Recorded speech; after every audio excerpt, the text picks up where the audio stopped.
Assalamualaikum warahmatullahi wabarakatuh. Pada video pembelajaran hari ini, kami akan menjelaskan apa itu fungsi dua variabel atau fungsi dua berubah, dan kami akan menjelaskan beberapa contoh fungsi dan bagaimana cara menggambarnya. Sebelumnya, apa itu fungsi dua berubah? Fungsi dua berubah adalah fungsi yang melibatkan dua variabel atau bisa ditulis dengan f(x, y). Contohnya adalah f(x, y) sama dengan x kuadrat ditambah y kuadrat. Ciri-ciri dari fungsi dua berubah atau fungsi dua variabel adalah fungsi ini memiliki dua variabel yang bebas. Di sini adalah x dan y. Nomor 2, hasilnya adalah satu nilai atau satu nilai yang bersifat skalar. Ketiga, domain dari fungsi ini adalah berupa pasangan, yaitu tadi pasangan variabel x dan y. Kemudian, keempat, fungsi ini bisa digambarkan dalam grafik 3 dimensi, seperti yang akan dijelaskan oleh teman-teman saya. Seperti contoh, f(x, y) sama dengan x kuadrat plus y kuadrat. Yang selanjutnya ada penjelasan tiap langkah. Langkah pertama, pahami bentuk fungsi. Contoh, f(x, y) sama dengan x kuadrat plus y kuadrat. Ciri-ciri yang pertama, simetris terhadap sumbu x dan y, karena kuadrat selalu menghasilkan nilai positif atau 0. Yang kedua, nilai terkecil minimum adalah di titik pusat 0,0 karena 0 kuadrat plus 0 kuadrat sama dengan 0. Yang terakhir, tidak pernah negatif karena kuadrat tidak pernah negatif. Ini artinya grafiknya selalu di atas atau tepat pada bidang Z sama dengan 0. Langkah yang kedua, buat grid nilai x, y. Ambil beberapa nilai x dan y, misalnya dari min 2 sampai 2, lalu hitung nilai f(x, y). Contoh, yang pertama, x sama dengan min 2, y sama dengan min 2, maka f(x, y) sama dengan 4 plus 4 sama dengan 8. Yang kedua, x sama dengan min 1, y sama dengan min 1, maka f(x, y) sama dengan 1 plus 1 sama dengan 2. Yang ketiga, x sama dengan 0, y sama dengan 0, maka f(x, y) sama dengan 0. Yang keempat, x sama dengan 1, y sama dengan 1, maka f(x, y) sama dengan 2. Yang terakhir, x sama dengan 2, y sama dengan 2, maka f(x, y) sama dengan 8. Langkah yang ketiga, ilustrasi bentuk permukaan untuk f(x, y) sama dengan x kuadrat plus y kuadrat.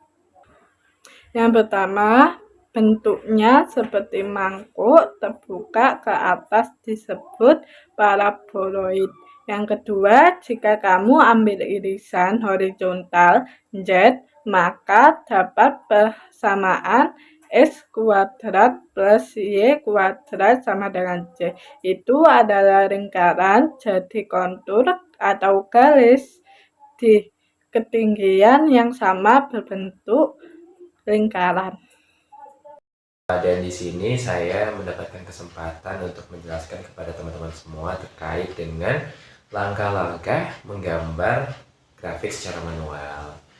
Nah, dan fungsi yang akan kita bahas pada kali ini merupakan fungsi dua variabel, di mana di sini bentuk fungsinya yaitu f(x, y) sama dengan x per x kuadrat plus y kuadrat. Nah, langkah yang pertama yang teman-teman harus lakukan yaitu menentukan domain fungsinya terlebih dahulu. Domain yaitu daerah asal. Nah, fungsi ini kan dia tidak terdefinisi di 0,0 karena ketika kita lihat penyebutnya itu penyebutnya kan x kuadrat plus y kuadrat. Nah, ketika kita samakan dengan 0, maka nanti menghasilkan x sama dengan 0 dan y sama dengan 0. Dan ya ketika penyebutnya itu disamakan dengan 0, disamadingankan dengan 0, maka itu adalah pengecualian. Karena penyebut itu tidak boleh sama dengan 0. Karena ketika nilainya sama dengan 0, maka nanti tidak terdefinisi. Maka jadinya fungsi ini tidak terdefinisi di 0,0. Jadi domainnya adalah seluruh R kuadrat kecuali titik 0,0.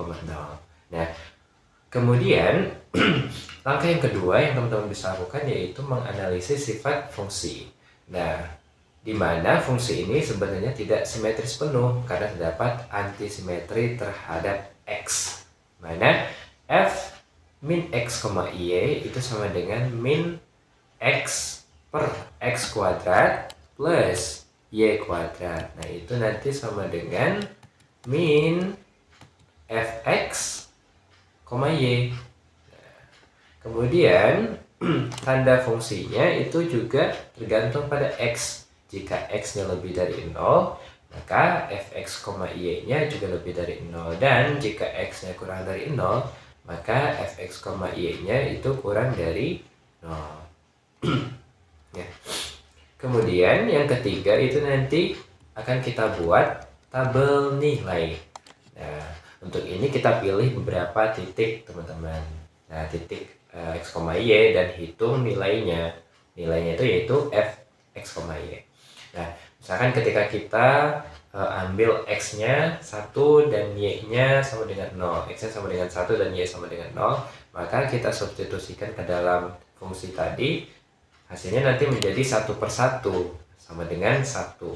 Nah, ketika x-nya sama dengan min 1 dan y-nya sama dengan 0, maka nanti hasilnya menjadi negatif 1/1, yaitu sama dengan negatif 1 atau minus 1. Kemudian ketika kita ambil x-nya sama dengan 1 dan y-nya sama dengan 1, maka nilainya nanti menjadi setengah atau 0,5.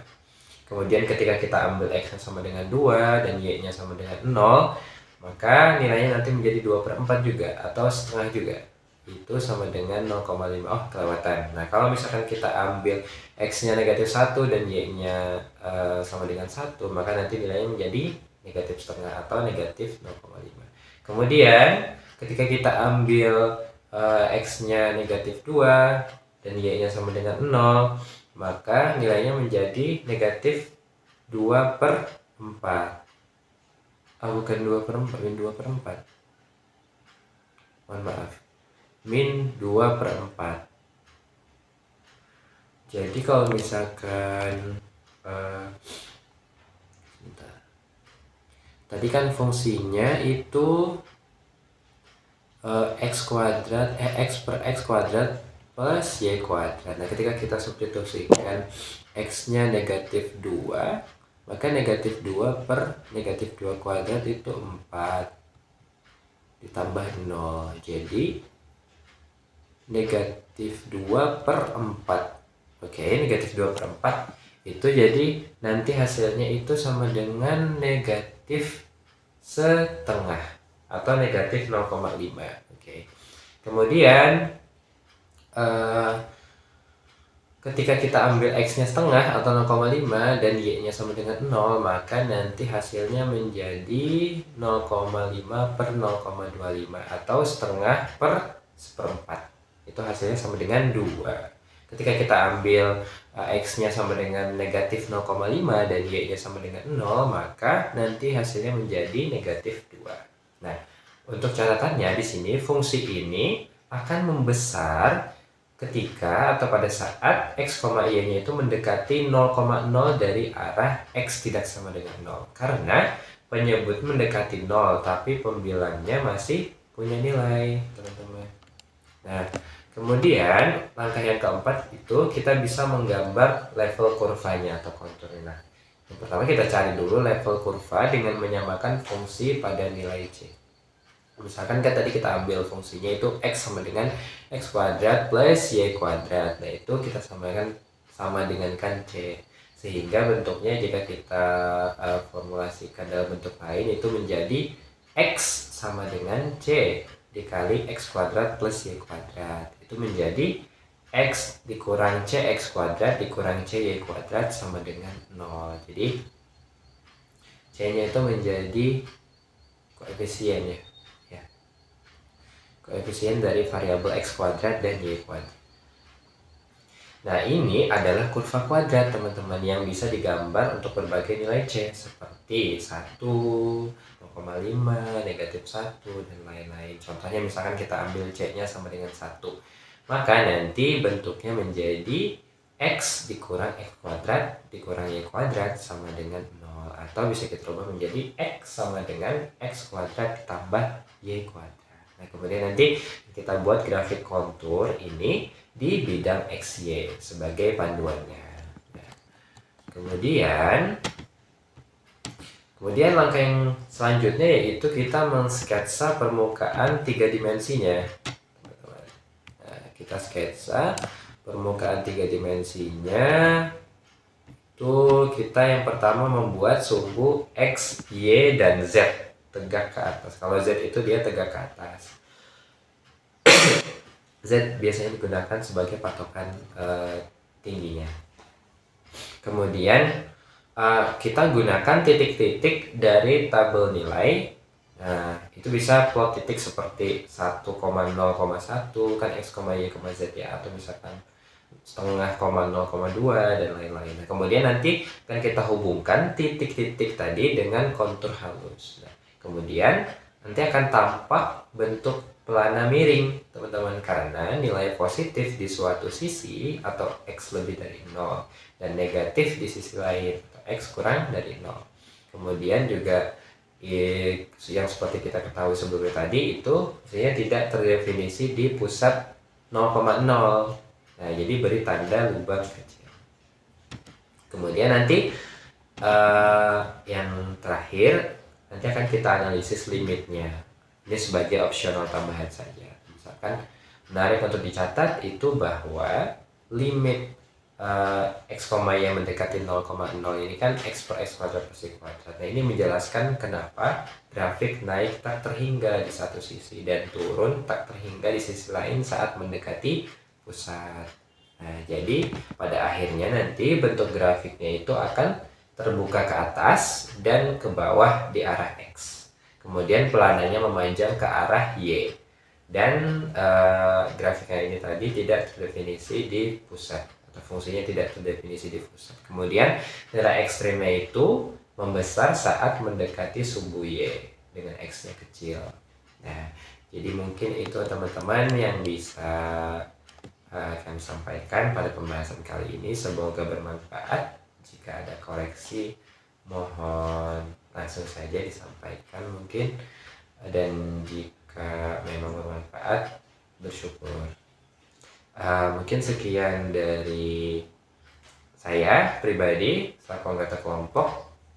Terima kasih. Assalamualaikum warahmatullahi wabarakatuh.